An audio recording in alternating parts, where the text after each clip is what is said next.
Hi hello how are you എല്ലാവർക്കും നമസ്കാരം.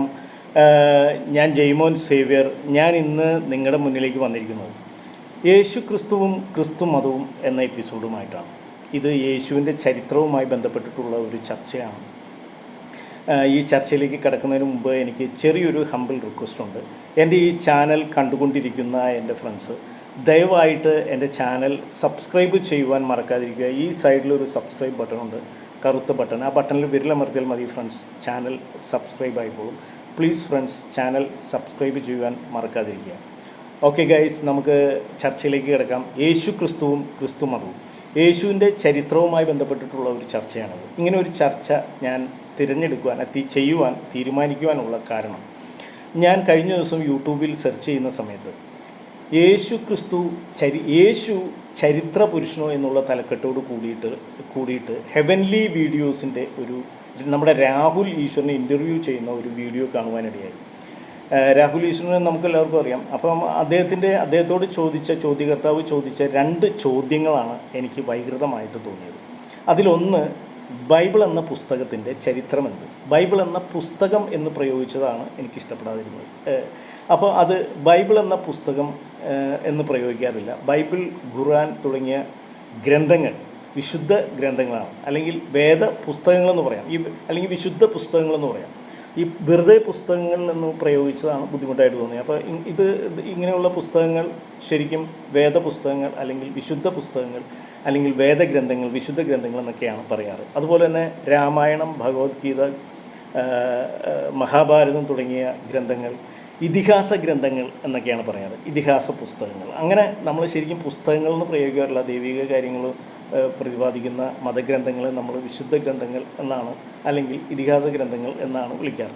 പിന്നെ അദ്ദേഹം ഇത് ഞാൻ യേശു ക്രിസ്തുവിൻ്റെ ബൈബിളിൻ്റെ ചരിത്രത്തെക്കുറിച്ച് അദ്ദേഹം ചോദിച്ചതിന് ഞാൻ ബൈബിളിൻ്റെ ഒരു ചരിത്രവുമായി ബന്ധപ്പെട്ട ഒരു ഫുൾ എപ്പിസോഡ് ചെയ്തിട്ടുണ്ട്.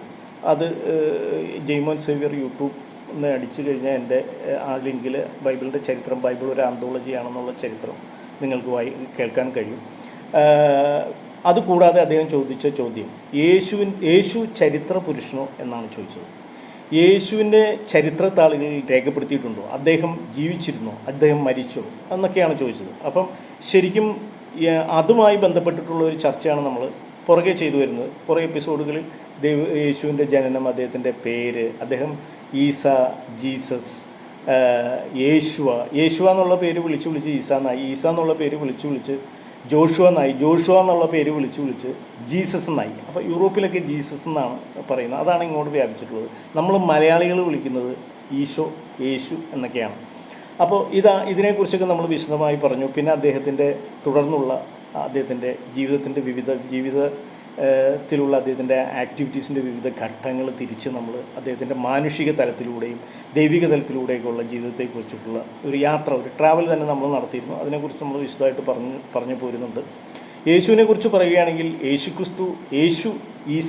യേശുവ എന്ന് പറയുന്ന വ്യക്തി, അദ്ദേഹം ഒരു സാമൂഹിക പരിഷ്കർത്താവും തത്വചിന്തകനും ഒരു ആത്മീയ ഗുരുവും ധർമ്മഗുരുവും ഒക്കെ ആയിട്ട്, അധ്യാപകനും ഒക്കെ ഇങ്ങനെയുള്ള തലങ്ങളിലൂടെ ജീവിച്ച് ചരിത്രത്താളുകളിൽ അല്ലെങ്കിൽ ബൈബിൾ പോലെയുള്ള ഗ്രന്ഥങ്ങളിൽ രേഖപ്പെടുത്തപ്പെട്ടിട്ടുള്ള വ്യക്തിയാണ്. അപ്പോൾ ഇദ്ദേഹത്തിൻ്റെ ഒരു ആക്ടിവിറ്റി ഇദ്ദേഹം ചെയ്തതെന്ന് വെച്ചാൽ, ഒരു കറുത്ത യുഗത്തിൽ നിന്നും മനുഷ്യകുലത്തെ ഒരു പ്രഭാപൂരിതമായ പുതിയൊരു യുഗത്തിലേക്ക് അദ്ദേഹം ഒരു യുഗാന്തം സ്വപ്നം കണ്ടിരുന്നു. പുതിയൊരു യുഗത്തിലേക്ക് കൊണ്ടുവരാനാണ് അദ്ദേഹം ശ്രമിച്ചത്. പക്ഷേ അത് സക്സസ് ആയില്ല. അദ്ദേഹം ദൈവിക കാര്യങ്ങളിലൂടെ ദൈവത്തെ പ്രധാന ബിന്ദുവായി നിർത്തിയിട്ട് ദൈവത്തെക്കുറിച്ച് പറഞ്ഞുകൊണ്ടാണ് അദ്ദേഹം മനുഷ്യരെ ദൈവവുമായി കമ്മ്യൂണിക്കേറ്റ് ചെയ്തുകൊണ്ടാണ് അദ്ദേഹം അരാജകത്വത്തിൻ്റെ നിഴലിലായിരുന്ന മനുഷ്യകുലത്തെ പുതിയ യുഗത്തിലേക്ക് കൊണ്ടുവരാൻ ശ്രമിച്ചത്. കാരണം അന്നത്തെ കാലത്തെ പുരോഹിത വർഗവും ഈ പറയുന്ന ഭരണകർത്താക്കളും എല്ലാം കറുത്ത നിറത്തിലായിരുന്നു, ഒരു യുഗത്തിലായിരുന്നു. അപ്പോൾ ശരിക്കും അദ്ദേഹം കറുപ്പെന്ന് പറഞ്ഞാൽ മനുഷ്യന് 2 നിറമുണ്ട്, ഞാൻ ആ കറുപ്പല്ല ഉദ്ദേശിച്ചത്, ഒരു ഇരുണ്ട യുഗത്തിലായിരുന്നു.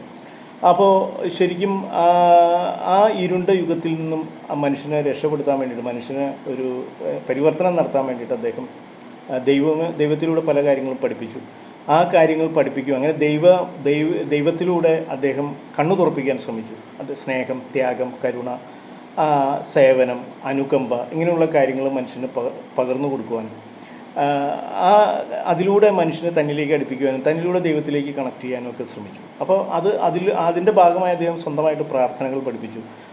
ദൈവം അവിടെയുണ്ട് ഇവിടെയുണ്ടെന്ന് പറയുന്നവരിൽ നിന്ന് അവരെ തിരിച്ചു കൊണ്ടുവരാൻ, അവരെ ബോധവാന്മാരാക്കുവാൻ ശ്രമിച്ചു. അപ്പോൾ അന്നത്തെ കാലത്തെ മതപുരോഹിതന്മാർക്ക് അത് ഇഷ്ടപ്പെടാതെ വരികയും അന്നത്തെ പ്രധാന പുരോഹിതനായ കയ്യഫാസ് എന്ന് പറഞ്ഞ പുരോഹിതൻ, മെത്രാൻ, അദ്ദേഹം ജൂദാ മെത്രാൻ യേശു വധിക്കപ്പെടണമെന്ന് തീരുമാനിക്കുകയും അത് പറയുകയും അങ്ങനെ മത നേതൃത്വത്തിൻ്റെ ഒത്താശയോട് യഹൂദ മത നേതൃത്വത്തിൻ്റെ ഒത്താശയോടുകൂടി യഹൂദ ഭരണകർത്താക്കളും റോമൻ ഭരണകൂടവും എല്ലാം കൂടി ആലോചിച്ച് യേശുവിനെ കുരിശിൽ തറച്ച് കൊല്ലുകയായിരുന്നു. അപ്പോൾ അങ്ങനെ ഒരു വ്യക്തി, പേഴ്സണാലിറ്റി, അവരൊരിക്കലും ജീസസിൻ്റെ ഒന്നും ബാലൻസ് വെക്കരുത്, ഒരു കാര്യങ്ങളും യേശുവിനെ കുറിച്ചുള്ള കാര്യങ്ങൾ പകർന്നു പോകരുത് എന്നുള്ള തീരുമാനം അവർക്കുണ്ടായിരുന്നു. അവരുടെ കണ്ണിലെ കരടായിരുന്നു, അവരുടെ ശത്രുവായിരുന്നു യേശു. അങ്ങനെ യേശുവിനെ വധിച്ച യേശുവിനെ റോമൻ, ഗ്രീക്ക് ചരിത്രത്താളുകളിൽ, യഹൂദ ചരിത്രത്താളുകളിൽ, യഹൂദ ബൈബിളുകളിലൊക്കെ ചരിത്രത്താളുകളിൽ ഒരിക്കലും രേഖപ്പെടുത്തില്ല അങ്ങനെ കൊന്നവരാണ്. അതുകൊണ്ടാണ് അദ്ദേഹത്തെ റോമൻ, ഗ്രീക്ക് ചരിത്രത്താളുകളിൽ രേഖപ്പെടുത്താതെ പോയത്. അപ്പോൾ ഇതാണ് വ്യക്തമായിട്ടുള്ള രണ്ടാമത്തെ ചോദ്യത്തിൻ്റെ ഉത്തരം നമ്മൾ പറഞ്ഞു വരുന്നത്. ഇങ്ങനെ ഇതാണ് ശരിയായിട്ടുള്ളൊരു കാര്യം, ചരിത്രത്താളുകളിൽ രേഖപ്പെടുത്താതെ പോയ കാര്യം. പിന്നെ അദ്ദേഹത്തെ അവർ കൊന്നെങ്കിലും ആത്മാവിന് മരണമില്ല, ശരീരത്തിനേ മരണമുള്ളൂ എന്നുള്ളത് അദ്ദേഹം കൃത്യമായി കാണിച്ചു കൊടുത്തു. അപ്പോൾ അദ്ദേഹത്തിൻ്റെ ആത്മാവ് അദ്ദേഹത്തിൻ്റെ മരണശേഷം ശരിക്കും പറഞ്ഞാൽ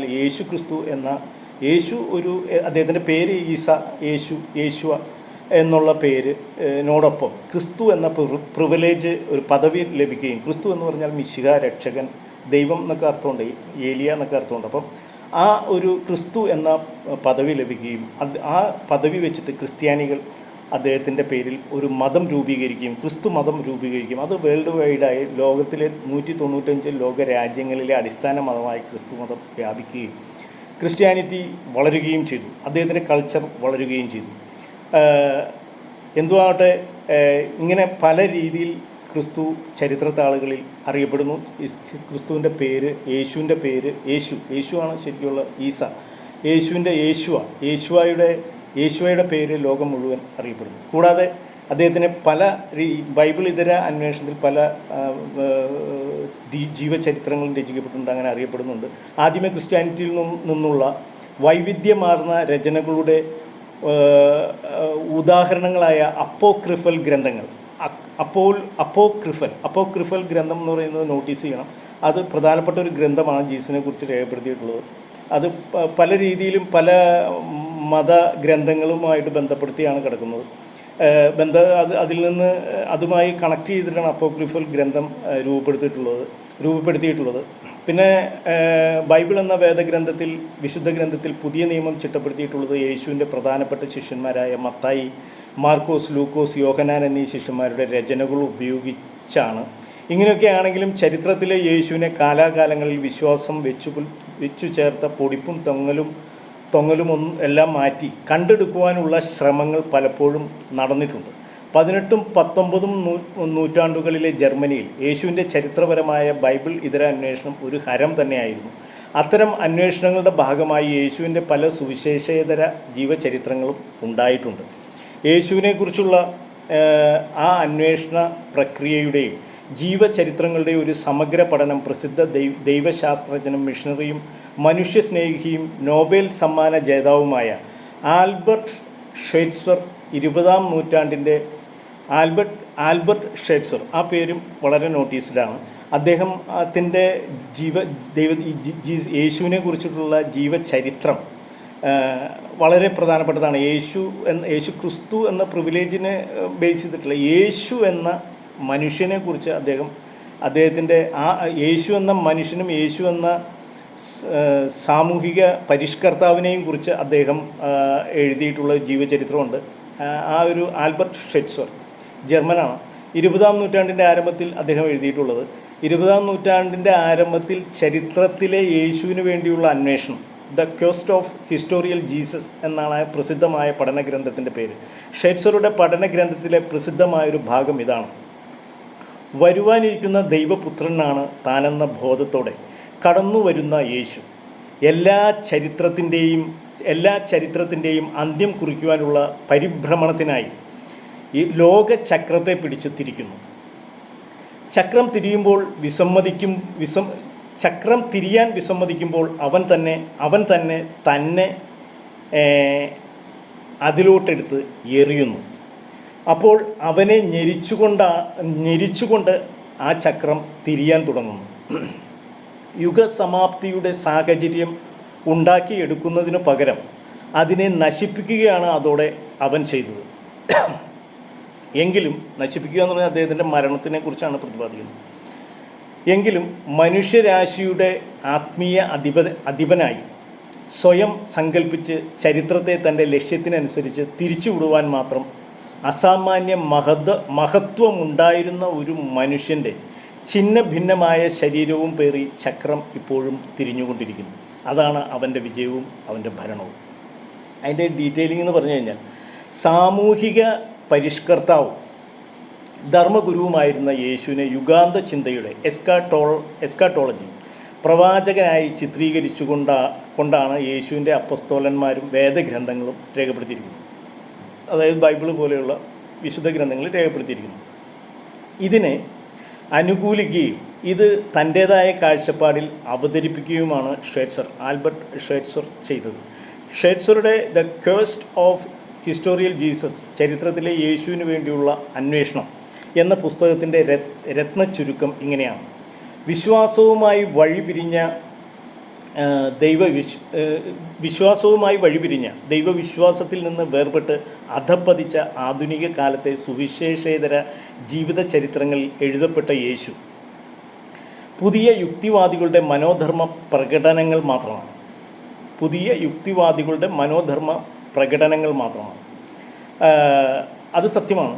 സുവിശേഷങ്ങൾ ഇഴപിരിച്ച്, അതായത് അങ്ങനെ ബൈബിളിനെ കുറിച്ച് അന്വേഷിച്ചിട്ടുള്ള ആൾക്കാരുടെ യുക്തിപരമായിട്ടുള്ള മനോധർമ്മങ്ങളാണ് അവർ ബൈബിൾ മാത്രം പല ഗ്രന്ഥങ്ങളിലും പല രേഖകളിലും എല്ലാം എഴുതി ചേർക്കപ്പെട്ടിട്ടുള്ളൂ. ബൈബിൾ ഫാബ്രിക്കേറ്റഡ് അല്ല. ഞാൻ ബൈബിളിനെ ഇത് ചെയ്യുന്നതല്ല, ഒരു മതത്തെ പുകഴ്ത്തി പറയുന്നതല്ല. ബൈബിളിലൊന്നും ഫാബ്രിക്കേറ്റഡ് അല്ല. അപ്പോൾ എല്ലാം അറിയാവുന്ന കാര്യങ്ങളാണ് വിശദീകരിച്ചിട്ടുള്ളത്. അപ്പം യേശുവിനെ കുറിച്ച് പറഞ്ഞിട്ടുള്ളത് പല ബൈബിളേതര പുസ്തകങ്ങളിലും അവരവരെഴുതിയ ആളുകളുടെ യുക്തിവാദികളുടെ അവരവരുടെ മനോധർമ്മ പ്രകടനങ്ങൾ മാത്രമാണ്. സുവിശേഷങ്ങൾ ഇഴപിരിച്ച് യൂറോപ്യൻ ജ്ഞാനോദയത്തിൻ്റെ സൃഷ്ടിയായ ആധുനിക യുക്തിയുമായി ഒത്തുപോകുന്ന ഒരു യേശുവിനെ കണ്ടെത്തുവാനുള്ള ശ്രമം വ്യർത്ഥമാണ്. യേശുവിൻ്റെ സന്മാർഗ ചിന്തകളെ ആധാരമാക്കി സുവിശേഷങ്ങളിലെ യുഗാന്ത ചിന്തയെ മനസ്സിലാക്കാൻ ശ്രമിക്കുന്നതിന് പകരം യേശുവിനെ നയിച്ചിരുന്ന യുഗാന്ത ബോധത്തെ ആധാരമാക്കി അദ്ദേഹത്തിൻ്റെ സന്മാർഗ ചിന്തയെ മനസ്സിലാക്കുകയാണ് വേണ്ടത്. അദ്ദേഹത്തിൻ്റെ സന്മാർഗ ചിന്തയാണ് കൃത്യമായിട്ടുള്ളത്. യേശുവിൻ്റെ പ്രബോധനങ്ങളുടെ മുഖ്യ പ്രചോദനവും അടിസ്ഥാനവും യുഗാന്ത ചിന്തയായിരുന്നു. തൻ്റെ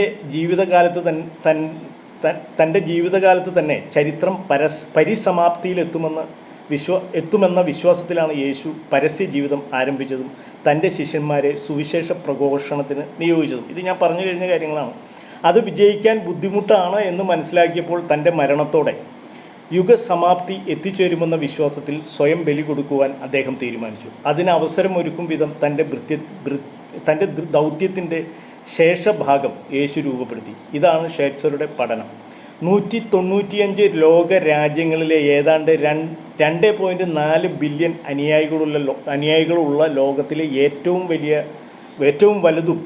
ഏറ്റവും വലുതും വ്യാപകവുമായ ക്രിസ്തു മതത്തിൽ ഏകദേശം 31.2% ഉൾപ്പെടുന്ന ക്രിസ്ത്യാനികളെ കൂടാതെ ഇസ്ലാം മതം, ബഹായി മതം, ദ്രൂസ് മതം തുടങ്ങിയ പല മതങ്ങളും യേശുവിനെക്കുറിച്ച് പറയുകയും പഠിക്കുകയും യേശുവിനെ ഫോളോ ചെയ്യുകയും ചെയ്യുന്നു. കൂടാതെ യേശുവിനെ പഠിക്കുകയും അറിയാൻ ശ്രമിക്കുകയും ചെയ്ത് ലോക ജനതയിലെ 90% ആളുകളും യേശുവിനെ അംഗീകരിക്കുന്നു. പഠിക്കാൻ ശ്രമിക്കുകയും ചെയ്ത ലോക ജനതയിലെ 90% ആളുകളും യേശുവിനെ അംഗീകരിക്കുന്നു. ആ സംസ്കാരം മാനിക്കുന്നു.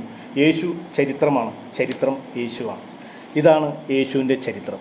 ഓക്കെ ഗൈസ്, അടുത്ത എപ്പിസോഡുമായിട്ട് ഞാൻ ഉടനെ വരും. ഏതായാലും യേശുവിൻ്റെ ചരിത്രം ഞാൻ അവതരിപ്പിക്കുന്ന ഈ ചർച്ച ഇവിടെ അവസാനിക്കുകയാണ്. Okay, good bye, thank you.